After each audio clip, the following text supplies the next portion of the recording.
Chapter 50.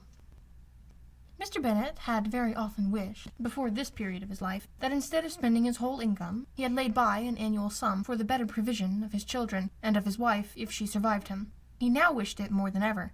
Had he done his duty in that respect, Lydia need not have been indebted to her uncle for whatever of honour or credit could now be purchased for her. The satisfaction of prevailing on one of the most worthless young men in Great Britain to be her husband might then have rested in its proper place. He was seriously concerned that a cause of so little advantage to anyone should be forwarded at the sole expense of his brother-in-law, and he was determined, if possible, to find out the extent of his assistance, and to discharge the obligation as soon as he could.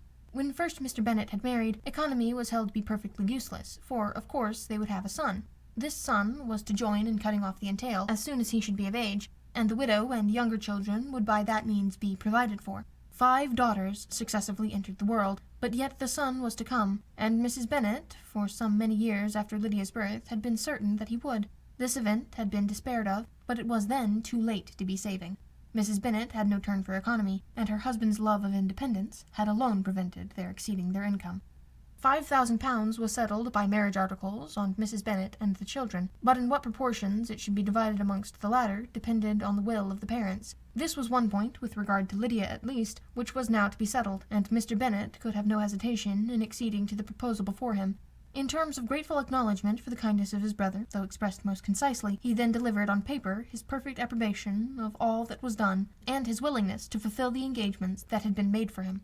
He had never before supposed that, could Wickham be prevailed on to marry his daughter, it would be done with so little inconvenience to himself as by the present arrangement. He would scarcely be £10 a year the loser by the 100 that would be paid to them, for what with her board and pocket allowance, and the continual presents in money which passed to her through her mother's hands, Lydia's expenses had been very little within that sum. That it would be done with such trifling exertion on his side, too, was another very welcome surprise, for his chief wish at present was to have as little trouble in the business as possible. When the first transports of rage which had produced his activity in seeking her were over, he naturally returned to all his former indolence. His letter was soon dispatched, for, though dilatory in undertaking business, he was quick in its execution. He begged to know farther particulars of what he was indebted to his brother, but was too angry with Lydia to send any message to her.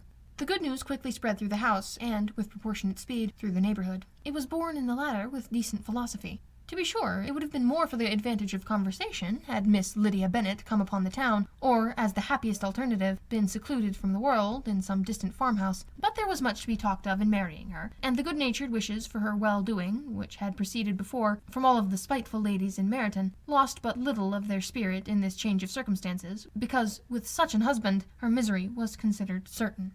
It was a fortnight since Mrs. Bennet had been downstairs, but on this happy day she again took her seat at the head of her table, and in spirits oppressively high. No sentiment of shame gave a damp to her triumph. The marriage of a daughter, which had been the first object of her wishes since Jane was 16, was now on the point of accomplishment, and her thoughts and her words ran wholly on those attendants of elegant nuptials, fine muslins, new carriages, and servants. She was busily searching through the neighbourhood for a proper situation for her daughter, and, without knowing or considering what their income might be, rejected many as deficient in size and importance. Hay Park might do, said she, if the Goldings would quit it, or the great house at Stoke, if the drawing-room were larger. But Ashworth is too far off. I could not bear to have her 10 miles from me, and as for Purvis Lodge, the attics are dreadful.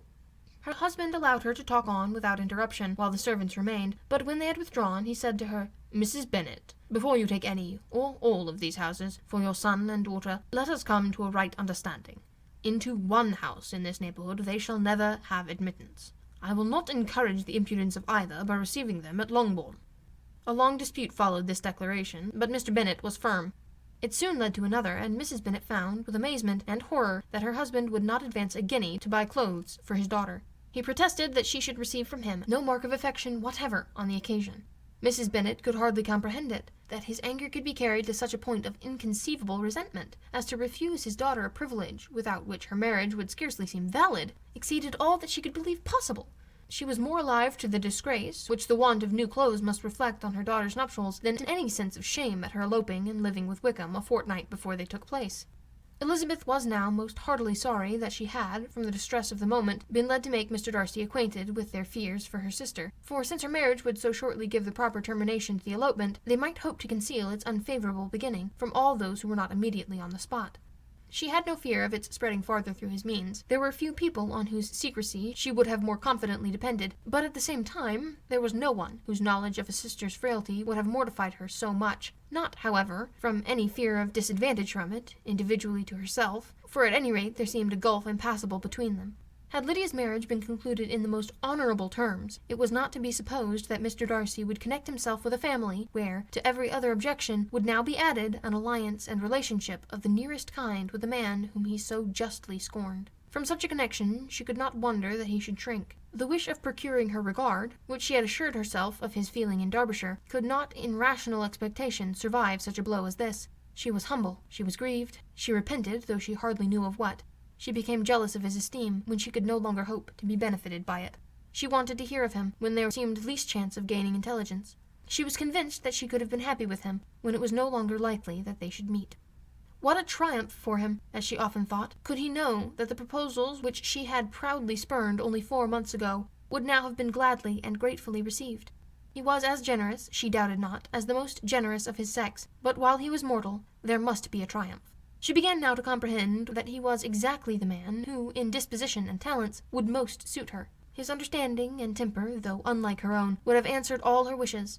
It was an union that must have been to the advantage of both. By her ease and liveliness his mind might have been softened, his manners improved, and from his judgment, information, and knowledge of the world, she must have received benefit of greater importance. But no such happy marriage could now teach the admiring multitude what connubial felicity really was. An union of a different tendency, and precluding the possibility of the other, was soon to be formed in their family. How Wickham and Lydia were to be supported in tolerable independence, she could not imagine.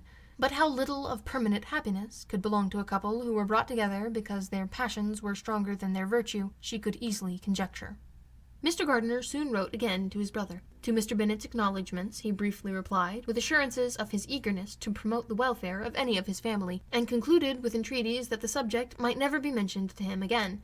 The principal purport of his letter was to inform them that Mr. Wickham had resolved on quitting the militia.